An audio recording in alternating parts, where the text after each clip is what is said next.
Yo man, bounce na tayo man. Gagawa na naman tayo ng extra pera, no? Ito tayo ng CD, tapos magdi-deliver tayo ng binibenta nating ensaymada. Standby tayo ulit. Yeah. 30 yun, di ba? So, kung 50, 20 yung panukuli. Puta guys, pasok na siya dun sa tindahan. Basta tayo, G.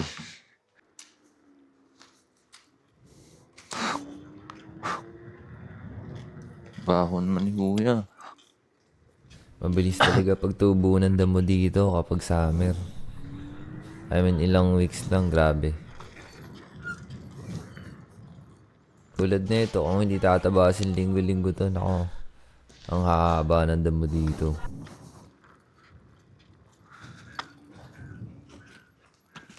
Ganda pag masyado ng green ang kapaligiran, mga man. Pag winter kasi, puta, dry. Pag winter kasi wala mga dahon to, mga kapatid.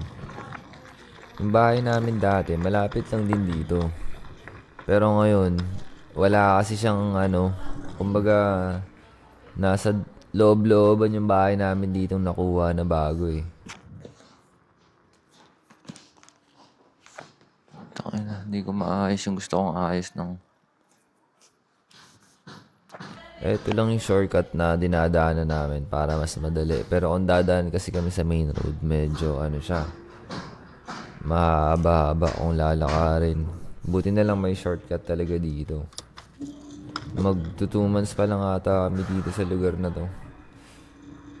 Siguro mga 30 minutes walk yung layo ng dati naming bahay dito. Naghanap kami ng bahay, gawa ng yun nga, medyo masyado nang maliit para sa amin yung lumang bahay namin. Apartment pala. Buti nakakuha kami ng 550 euro. 55 square meters ata to. Grabe yung laki nito. Kesa naman sa old naming bahay, 28 square meters lang yun. Grabe. Yung pag-upo mo, kita mo lahat. So, yung dati naming upa is 450 euro plus bills dun sa old Dos lang apartment tayo, namin. dos. Dito naman ngayon sa bago naming apartment is 550 euro plus bills. So, nadagdagan siya, But anyways, mas komportable dito sa bago namin bahay, G. Nga pala, sa mga papunta dito or sa mga makakanood, para lang may idea kayo. Usually, ang bahay dito ngayon, 2025, mga apartment dito, grabe. Ang liliit pero mamahal, man. Wala nang mababa sa 450. Grabe.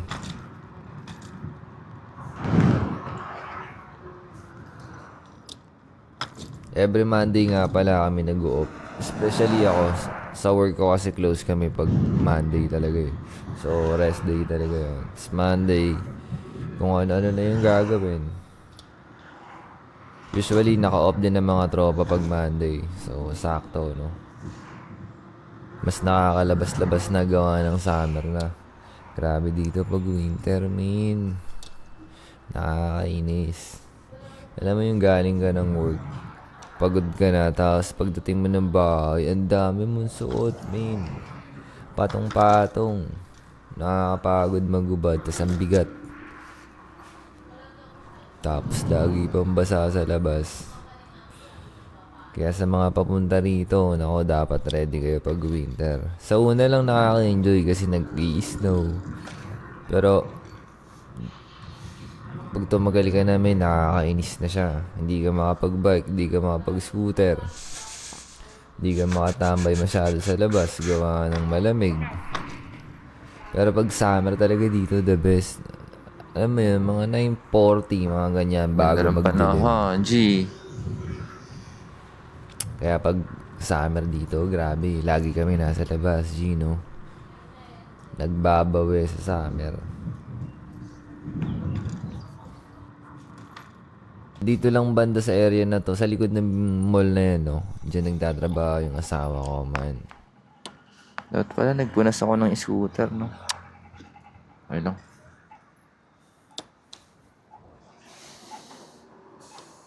Tamang kwentuhan lang tayo mga kapatid.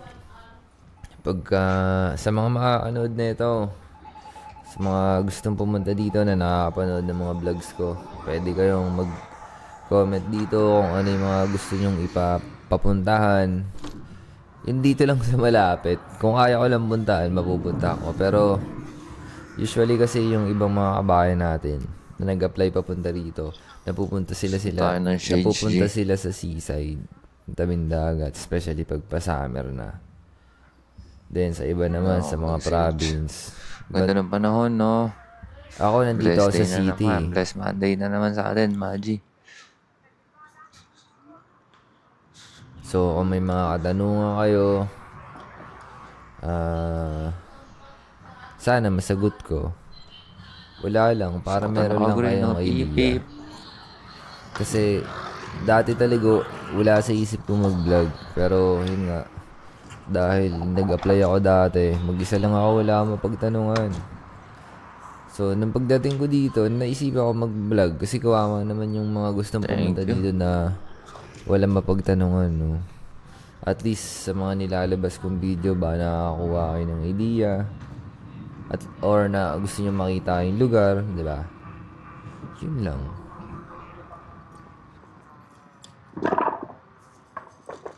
Nasa gitna na tayo ng bahay namin, mula sa bahay namin, tapos papunta dun sa center. Center, tinatawag nilang main square yon, man. Halos lahat ng Pinoy tumatawag din main So, may square. bagong lagay dito. Go Digital. Pero ang mga lokal, ang tawag nila doon center. Parang kumbaga sa Pilipinas, Manila, yung capital city nila, ano.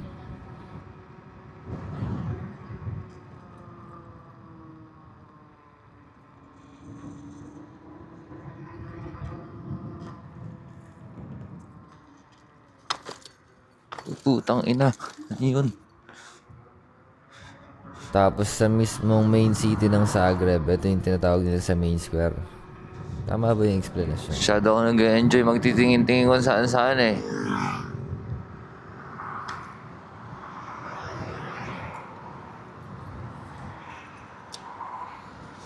Dito na tayo sa Bundek, man. Bundek area, no? Dati yung unang-unang dating ko dito, yan sa bandang kanan, park kasi yan. Sa likod niyan, dun yung accommodation namin dati. So usually yung mga nalilipatan kong apartment or napuntahan kong, tinirahan kong apartment, paikot-ikot lang sa area dito. So hindi talaga ako naaalis sa city, no?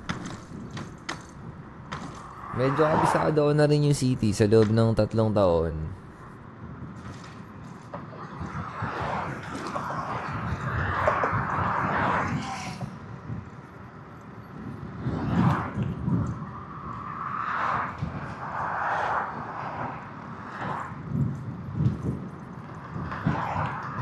Parang Pilipinas lang din, no, G? Pero ang kagandahan lang kasi dito, safe kasi dito eh. I mean, kahit lumabas ka talaga, wala ka rin mababalitaan nagwawala dahil lasing. Dito, umaga pa lang umiinom na sila ng beer, man. Parang ano nila yon, parang kape sa umaga, man. Beer. Usually talaga maaga pa lang may makakita ka ng mga nagbe-beer. Kahit saan. Kahit saan dito. So wala kang makikita dito ang babalitaan nagwala kasi lasing, nagmaoy. Hindi, Pilipino lang gumagawa nun dito. Matitigas na rin ang ulo ng Pinoy dito, man. I mean talaga. Kahit saan naman talaga nga magpunta. Diyos ko. But anyways, parang Pinas lang to, you know. Kagandahan lang talaga sa bansa Sarap na to. mag-rides. Safe.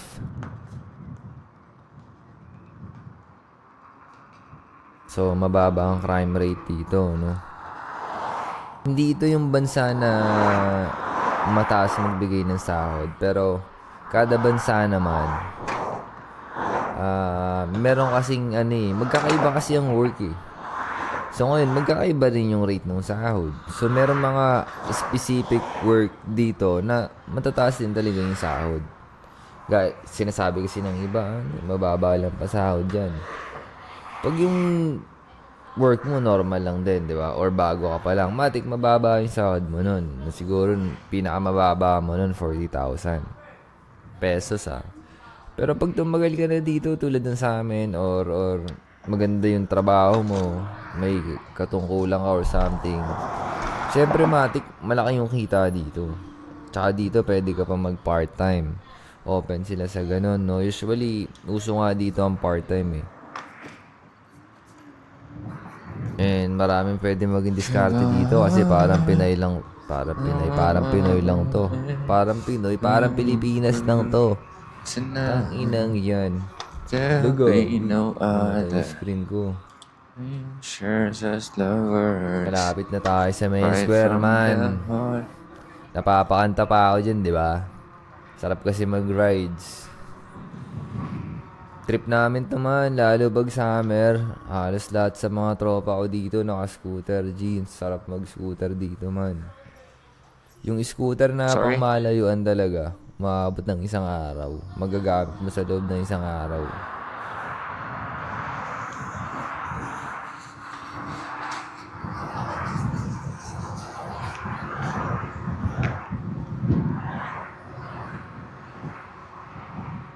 So, ngayon naisip ko mga kapatid, kababayan. Nabubulol ako man, nakainom ako man, habang nagbo-voice over man. So, mga kabayan, mag-upload ako ng mga video na na raw lang. Ang hirap kasi pala mag-edit. Dang it. Ang hirap pala maging vlogger.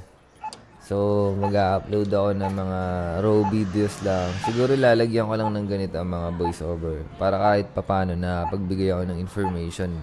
Kahit konti, di ba? And at the same time, syempre nakikita nyo yung lugar talaga, di ba? Walang cut.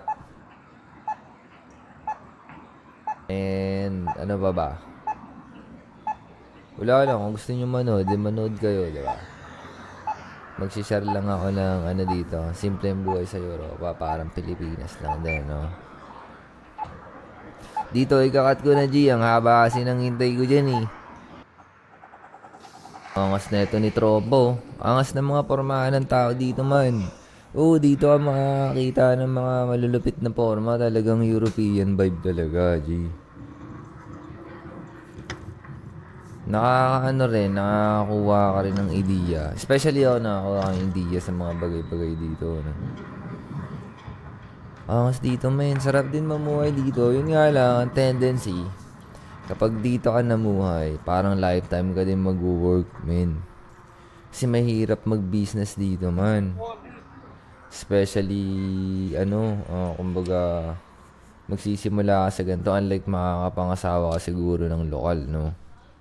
Doon na pala yung mimit natin. So, nasa main square. Pangalawang order na to ni ate, Nasarapan sa ensaymadang binig ni Esme, So, kanya-kanyang sideline lang. Marami suma-sideline dito, men. Lalo pag may basketball every Sunday sa court. Talaga naglalabasan yung mga pagkain Pinoy dito. Mga kakanin. Oo, naglalabasan mga pagkain Pinoy dito. So, parang Pilipinas na rin siya kasi marami ng Pilipino. Tsaka marami na rin nagtitinda ng mga Asian food.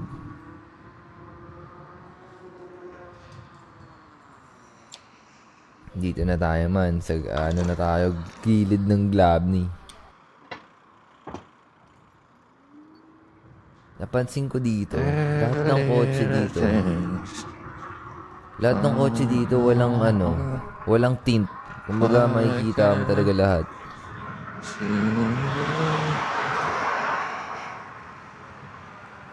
Tsaka kung mapapansin nyo sa mga videos ko, yung mga lugar nila or kung saan-saan, uso dito yung graffiti. So marami talaga dito nagbabandal sa mga dingding, sa mga buildings. Dito na tayo, man. Sa Glabny, man.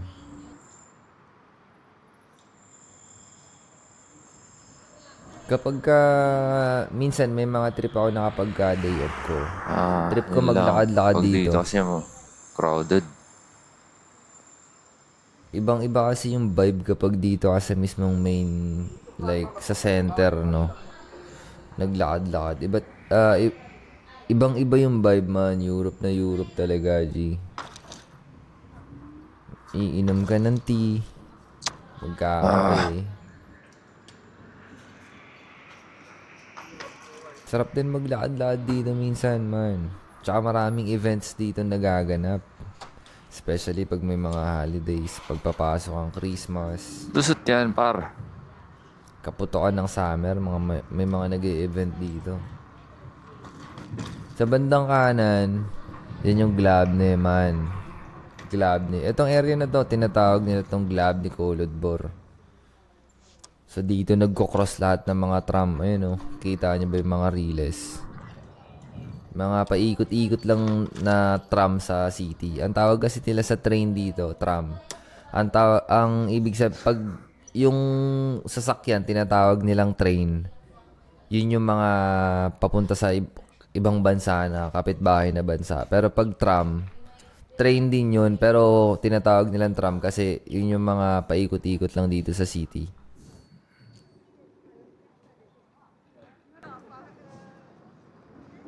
Saan kaya si ate?